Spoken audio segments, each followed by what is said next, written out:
नमस्कार।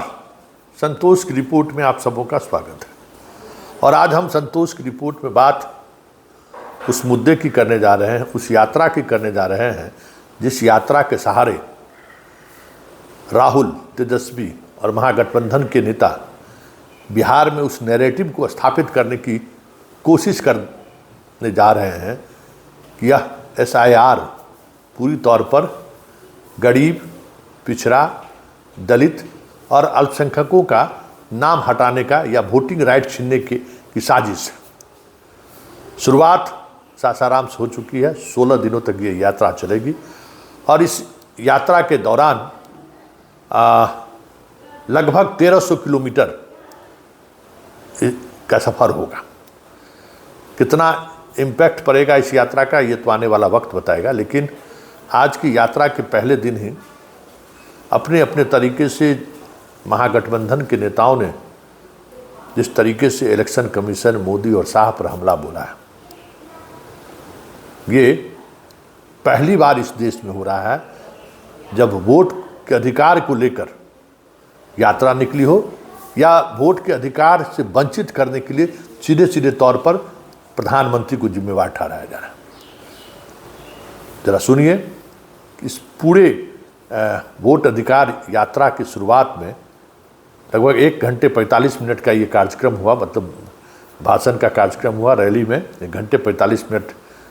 उस दौरान बड़े नेता, खास करके दीपांकर भट्टाचार्य, तेजस्वी और राहुल ने क्या कहा है, जरा पहले ये सुनिए, क्योंकि तीनों ने अपने अपने तरीके से अपने लोगों को संदेश दिया है और वो संदेश कहीं न कहीं उस सियासत को साधने की है जिस सियासत के सहारे वो बिहार की राजनीति में बने हुए हैं। जरा पहले अब दीपांकर भट्टाचार्य को सुनिए, फिर तेजस्वी को सुनिए और अंत में राहुल को सुनिए। जरा सुनिए पहले अब। 65 लाख लोगों के नाम काट दिए गए और चुनाव आयोग वो 65 लाख लोगों की सूची भी हमारे साथ शेयर करने के लिए तैयार नहीं था। 22 लाख लोगों को मृतक घोषित कर दिए गए और अभी सुप्रीम कोर्ट में हमारे आरा के नौजवान मतदाता मिंटू पासवान वो सुप्रीम कोर्ट में पहुंच करके उन्होंने कहा कि चुनाव आयोग ने इस पूरे वोट चोरी की साजिश ने मुझे मुर्दा घोषित कर दिया, लेकिन मैं जिंदा हूं। हम जानना चाहते हैं कि पूरे बिहार में ये जो 22 लाख लोगों को आपने मृत घोषित किया, इनमें से कितने हजार मिंटू पासवान जैसे जिंदा नौजवान हैं, ये हमें जानना है और उन तमाम लोगों के मताधिकार की गारंटी करनी है। बिहार के 35 लाख लोग जो बिहार से बाहर जाते हैं कमाने के लिए, बेहतर रोजगार, बेहतर मजदूरी की तलाश में, आज उनका नाम मतदाता सूची से बाहर हो गया। भाजपा के नेता गुजरात से पटना आते हैं और पटना आकर के पटना के मतदाता बन जाते हैं और हमारे बिहार के भाई जो कमाने के लिए बाहर गए हैं उन तमाम मतदाताओं को बाहरी घोषित करके आज मतदाता। देखिए, हम धन्यवाद देना चाहेंगे आदरणीय राहुल गांधी जी को और महागठबंधन के शीर्ष नेताओं को कि बिहार में वोटर अधिकार यात्रा की शुरुआत की जा रही है। इसको लेकर के लोहिया जी, लालू जी हमेशा से कहते रहे हैं, वोट का राज मतलब छोट का राज। और हमारे संविधान ने, बाबा साहब अंबेडकर ने सबको यह समान अधिकार दिया, एक ताकत दी, वो है वोट देने की ताकत देने का काम किया। चाहे कितना गरीब से गरीब क्यों ना हो, कमजोर क्यों ना हो, अमीर से अमीर क्यों ना हो, ताकतवर क्यों ना हो, सबको एक वोट देने का अधिकार जो है हमारे संविधान ने देने का काम किया। लेकिन भाजपा के लोग जो काम खुद से नहीं करते हैं वो काम अब इलेक्शन कमीशन को आगे करके वो करवाने का काम कर रहे हैं, यानी आपसे आपका वोट देने का अधिकार छीन रहे हैं। कई जीवित लोगों का नाम काट दिया गया, बताया गया कि मृत हैं। हम लोगों ने सुप्रीम कोर्ट में राघोपुर की जनता, जो विधानसभा से हम चुन करके आते हैं, कई लोगों को मृत्यु पा दिया गया है। जो लोग जीवित हैं उनको हम लोगों ने सुप्रीम कोर्ट भेजा, पेश किया कि इलेक्शन कमीशन कितनी बेईमानी कर रही है मोदी जी के इशारे पर। और राहुल जी ने भी उन सभी लोगों को बुला करके अपने घर पे 10 जनपद पर मृत लोगों को, जिन्होंने चुनाव आयोग के लोगों ने मृत घोषित किया था, उनके साथ राहुल जी ने चाय पीने का काम किया। आप समझ सकते हैं कि आपके वोट की चोरी नहीं की जा रही है, बल्कि डकैती डाली जा रही है, डकैती डाली जा रही है। बिहार लोकतंत्र की जननी है।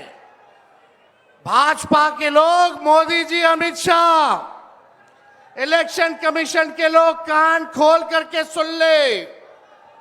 लोकतंत्र की जननी से लोकतंत्र को राहुल जी, तेजस्वी महागठबंधन के लोग खत्म नहीं होने देंगे, नहीं होने देंगे। आपके अधिकार को ही नहीं, बल्कि आपके अस्तित्व को छीनने का प्रयास किया जा रहा है। वोटर लिस्ट से नाम कटा तो फिर पेंशन से नाम काटेंगे, फिर राशन से नाम काटेंगे। ये एक बड़ी साजिश है। इस साजिश का बदला हम सब लोगों को लेना है। भाइयों और बहनों, मैं आपको इस स्टेज से कह रहा हूं कि पूरे हिंदुस्तान में विधानसभा के चुनाव, लोकसभा के चुनाव चोरी किए जा रहे हैं। और इनकी आखिरी साजिश यह है कि बिहार में एसआईआर करके नए वोटरों को जोड़कर, वोटरों को काटकर ये बिहार का चुनाव चोरी करें। और मैं और हम सब स्टेज से आपको कहने आए हैं कि हम इन्हें ये चुनाव चोरी नहीं करने देंगे। और बिहार की जनता चोरी नहीं करने देगी। क्यों? क्योंकि गरीबों के पास, कमजोर लोगों के पास सिर्फ वोट है और हम वोट चोरी नहीं करने देंगे। और जो इलेक्शन कमीशन कर रहा है पूरे देश को मालूम है। अब ये बात छुपी नहीं है, पहले देश को मालूम नहीं था कि कैसे चोरी की जाती है। हमने प्रेस कॉन्फ्रेंस में साफ करा दिखा दिया चोरी इलेक्शन कमीशन कैसे कर रहा है। और अब हम ये चोरी नहीं करने देंगे। और जहां भी ये चोरी हो रही है, चाहे बिहार में, चाहे महाराष्ट्र में, चाहे असम में, चाहे बंगाल में, हम इनकी चोरी पकड़कर जनता को दिखाने का काम करने जा रहे हैं। भाइयों और बहनों, नरेंद्र मोदी जी और एनडीए अरबपतियों के साथ सरकार चलाती है। आप वोट डालते हो, आपका वोट चोरी किया जाता है और फिर आपका पूरा का पूरा धन 5-6 अरबपतियों को दिया जाता है। तो आपने सुना। देखिए, दीपांकर भट्टाचार्य भाकपा माले के नेता हैं। वो किस तरीके से अपने वोटर को कम्युनिकेट किया है, क्योंकि महागठबंधन के इस मंच पे अलग अलग तरीके के, अलग अलग माइंडसेट के राजनीति करने वाले लोगों का ये जुटान है। और उनके समर्थक भी अलग अलग माइंडसेट के हैं, अलग अलग विचारों से चीज़ों को देखते हैं। तो दीपांकर भट्टाचार्य ने कमोबेश उसी तरफ फोकस किया है कि मजदूरों को किस तरीके से वोट देने से वंचित किया, क्योंकि मजदूर ही उनका आधार है। और कैसे गुजरात से आया हुआ एक व्यक्ति बिहार में वोटर बन जा रहा है, और बिहार से हजारों लाखों लोग जो बाहर कमाने गए हैं, उनको कैसे इस वोट से वंचित कर दिया गया है। मतलब वो अपने नैरेटिव को सेट करना चाहते हैं, अपने लोगों तक बातों को पहुंचाना चाह रहे हैं। इसी तरीके से तेजस्वी छोट, लोहिया और अंबेडकर की बात नाम के सहारे उन्होंने कहा कि वोट के सहारे छोट का राज स्थापित कर देते। वो एक अलग नैरेटिव, जिस नैरेटिव को जातिवादी राजनीति कह सकते हैं या सोशल जस्टिस की राजनीति कह सकते हैं, वो अपने भाषण के दौरान उस नैरेटिव को सेट करने की कोशिश किया, क्योंकि वो राजनीति उनको सूट करता है। इसलिए ऐसे लोगों को, जो पिछड़ा की राजनीति है, जिसके आज के समय में लालू यादव उसके सिरमौर हैं, उन्होंने पिछड़े की राजनीति को बिहार में स्थापित किया। भले आज पिछड़ा कई भागों में विभक्त है, पिछड़ा अति पिछड़ा विभक्त हो गया, ये अलग बात है, लेकिन कहीं न कहीं इस भाषण के सहारे तमाम पिछड़े वर्गों को, छोट जात को एक मंच पर लाने की कोशिश राहुल के, तेजस्वी के द्वारा किया गया है। और वहीं राहुल राष्ट्रीय परिप्रेक्ष्य में, या फिर जो ऐसे लोग हैं जो चुनाव आयोग और बीजेपी, जो किसी पार्टी से उस तरीके से कमिटेड लोग नहीं हैं, जो पढ़े लिखे यूथ हैं, पढ़े लिखे हर जाति के जो ऐसे युवा हैं या समझदार व्यक्ति हैं, जो इन चीज़ों को समझ रहे हैं, उनको कम्युनिकेट करने की कोशिश की है। मतलब एक मंच से ही अलग अलग तरीके की सोच वाले जनता को तीनों ने अपने अलग अलग अंदाज में कम्युनिकेट करने की कोशिश की है। और ये कम्युनिकेशन जिसको लेकर जिस तरीके से व्यक्त की गई है, अगर वो कम्युनिकेट हो गया, मतलब वो लोगों तक अगर पहुंच गया, तो फिर तो खेला हो भी।